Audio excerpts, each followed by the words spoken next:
Good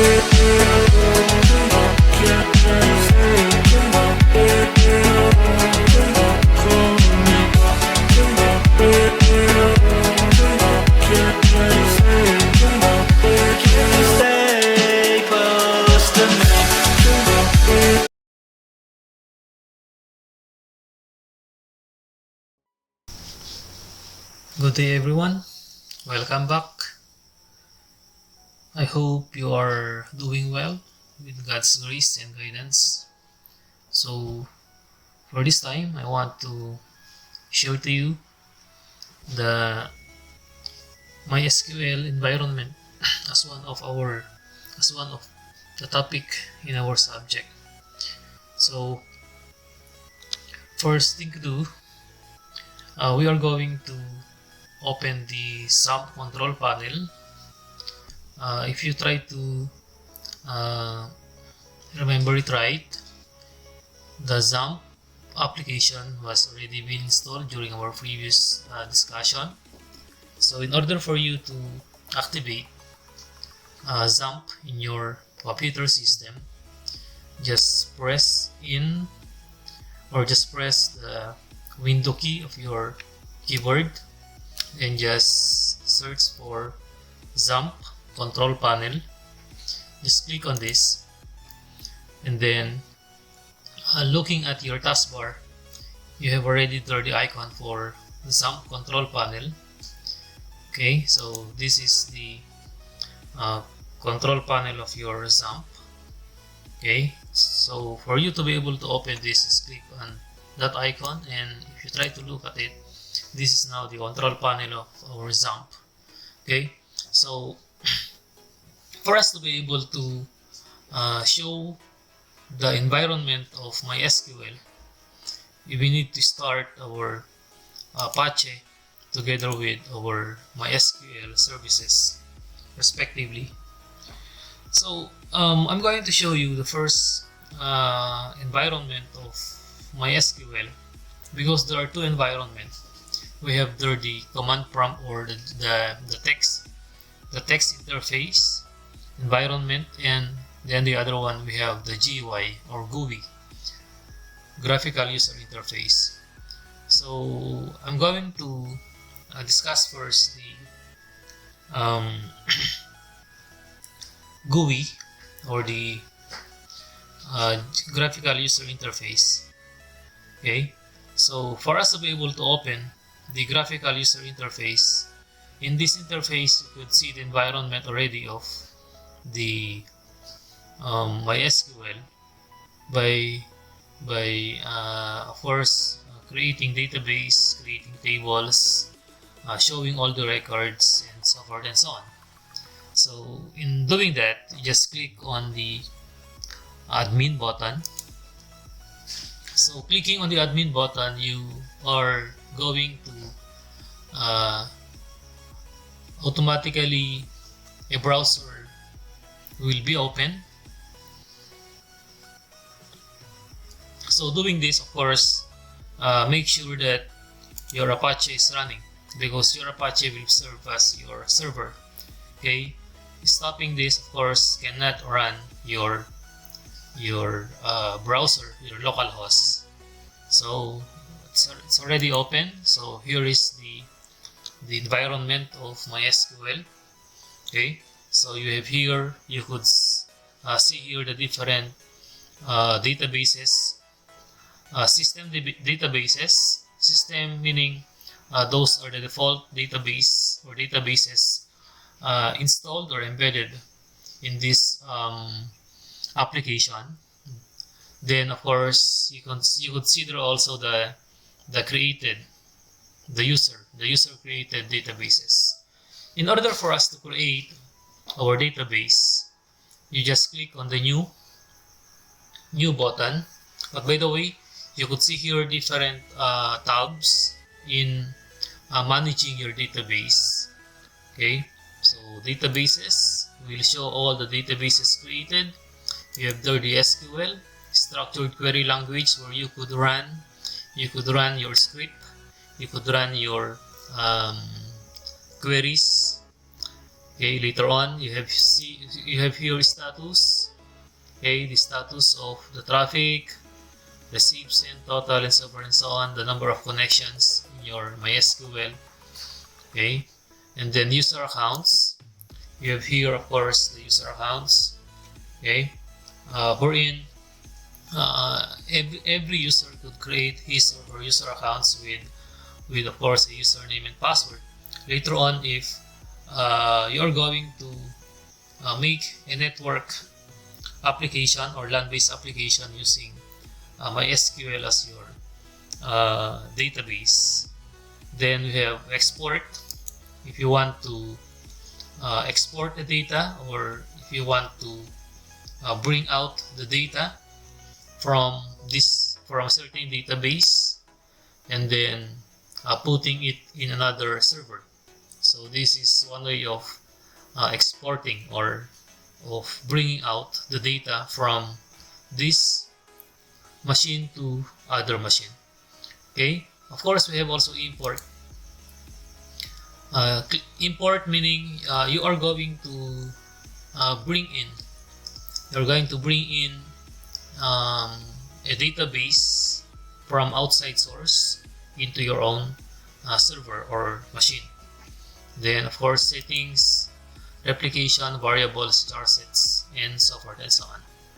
Okay, so for you to be able to create a new database, just click on new link here. Okay, then just type in for the database name you want. For example, DB sample. DB sample will be the name of your database. Okay, so just select the type of the database collation, then click create. Just after clicking create button, you could see here already the database being created, DB sample, and then ready for you to create for an entity, or what we call a table. A table is actually the repository already of the data subdivided into different attributes or the columns or the column names. Okay, so for example, you want to create for a table as a repository for the member, or say for example student, repository for saving student data. Sample, we have for example TBL student. Okay, so TBL is my way of naming a table as a prefix. TBL is student. Okay, so that I could easily determine if that is a database or that's a table. Then just set how many columns, okay, or how many attributes you're going to set in this table. Say for example, you want to have a unique ID. That's one column already. You want to get the last name, the first name, the middle name, and of course the course. Okay, so for example, you need 5. Okay, you need to have, or you need to collect 5 data, okay, from a student. So change this to 5, then click go. Then after this, you're ready to design now. You're ready to design now your table. Okay, the table name as TBL student. Okay, setting column 1 as stud ID. Okay, that's the unique ID. Just set it as int or big int. It's up to you to whatever for as long as the type of this should be a numeric. Okay, how to set it as a primary key. Okay, so we are going to set it as an auto increment. Okay, to make it as primary or unique. Okay, then that's it. If you want to set a value or length, just click 8. Okay, that's for the big int or big integer. Then another one, aside from stud ID, if you want to have a last name, L name is suitable for setting. Then of course this should be a varchar, okay, variable character, or if you can select the n varchar. Let's see if there is an n varchar.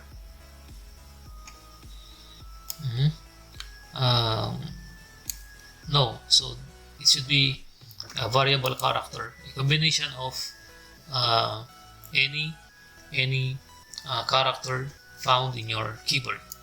Then we, of course, for example, we set it as 30. We are safe for that. Okay.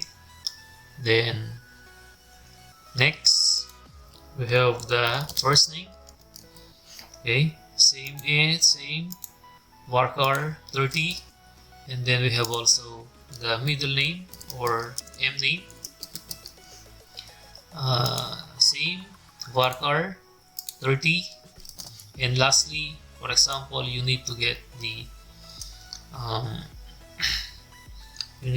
course. Okay, varchar. This is just an example. Okay, it is not a true table. I am just showing you how you're going to create and design a table. Okay, and then click save. So here it is. You have already created. So please take note that this stud ID is our primary key, a unique key, which is auto increment. So every time you are going to insert for a record later on, it will automatically incremented by 1.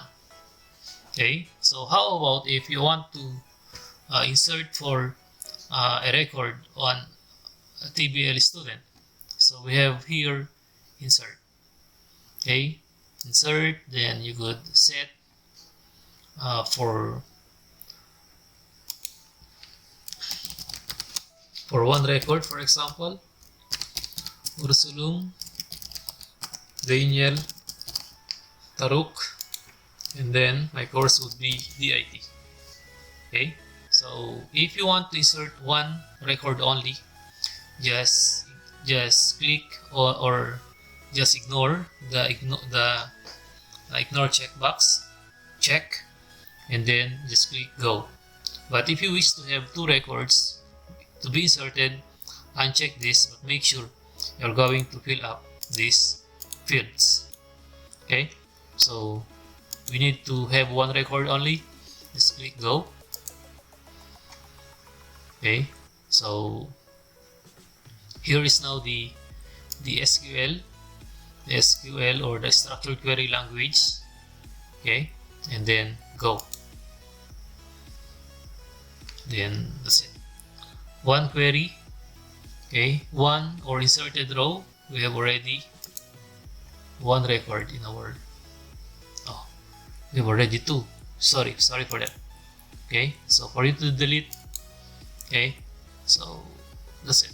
Do you really want to delete? Yes. Then that's it. We have 1 record. Okay, so this is how you're going to manage your database, your table, using the GUI environment of MySQL. Okay, other way around, of course, is how are we going to manage, or how are we going to see the environment of MySQL via a text interface. Okay, going back to our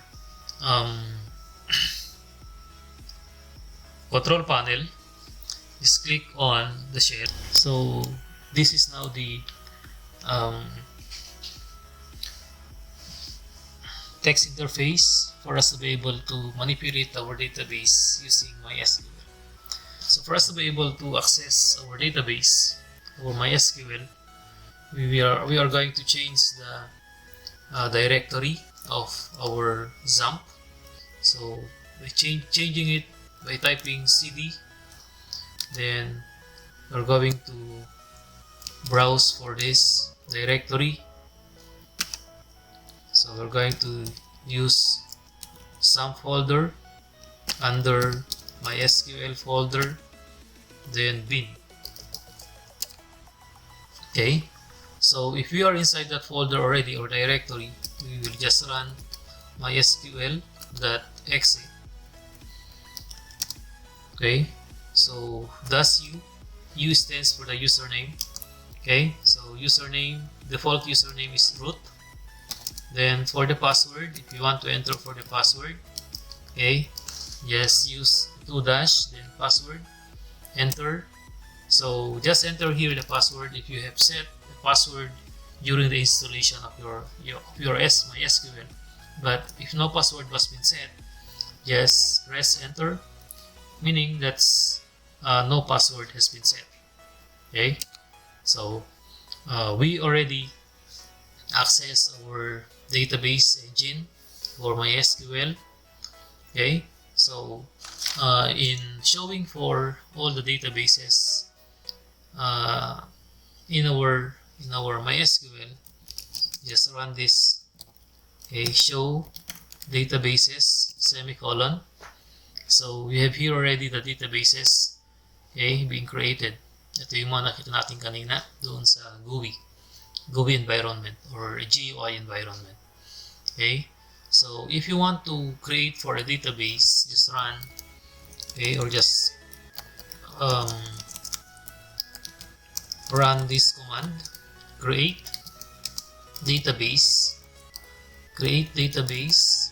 then the name of the database you want to create.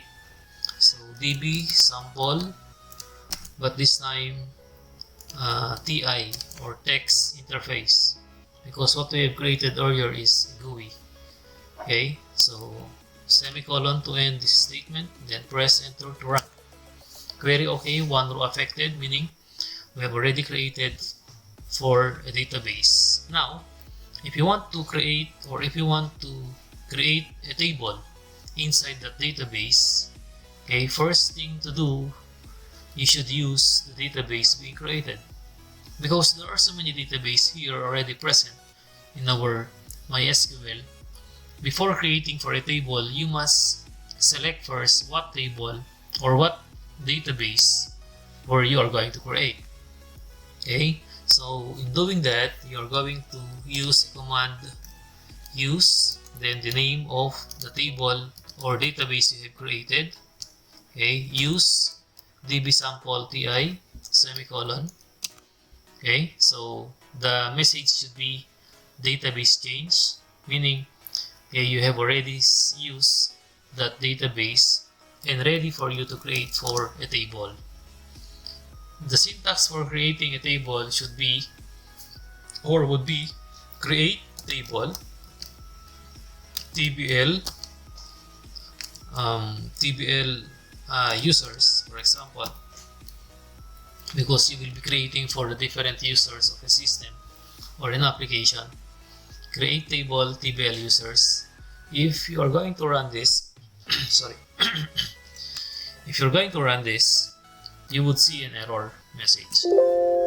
Okay, a table must have at least one column, because if you are creating a table without any column, that's not considered to be a table. Therefore, in creating for a table, at least you must set one column for it.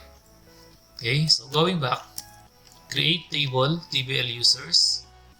Then, for example, that table will contain three columns, one for the unique key, okay, one for the unique ID, one for the username, and one for the password. So 3. So in doing that, you must have an open parenthesis and then user ID. This is now the first column you have created. User ID, then its property big int with 8 length, and then set it as primary key and set it as auto underscore increment. Okay, then for the next, you're going to have a comma and then username for the column name, space, set it as varchar 20. Okay, another one, password, then set it as varchar also with a length of 20. Okay, so if no other columns are ready to be created or set, because you need only 3 columns, just close this as a closing parenthesis of this. Okay, so every column must be separated with a comma. Okay, and then the first should be the column name followed by the property. The properties are attributes of that column. Okay, so if you are okay with this, separate it or terminate it with semicolon, then press enter. Okay, so if you try to look at it, query okay, 0 rows affected. Okay, so we have already a table with 3 columns.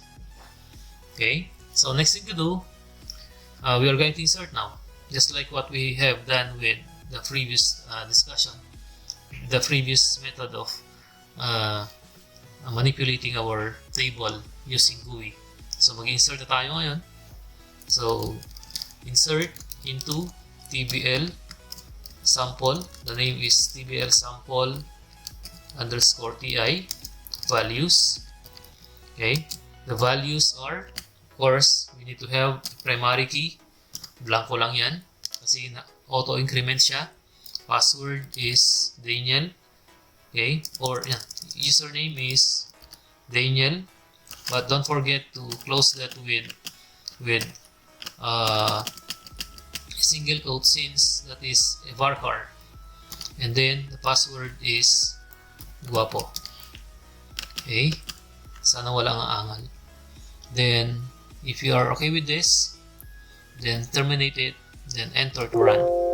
Okay, so we have already insert into tbl, sorry, it should be tbl users because I called for the name. tbl users values. Okay, then enter. Query okay, 1 row affected.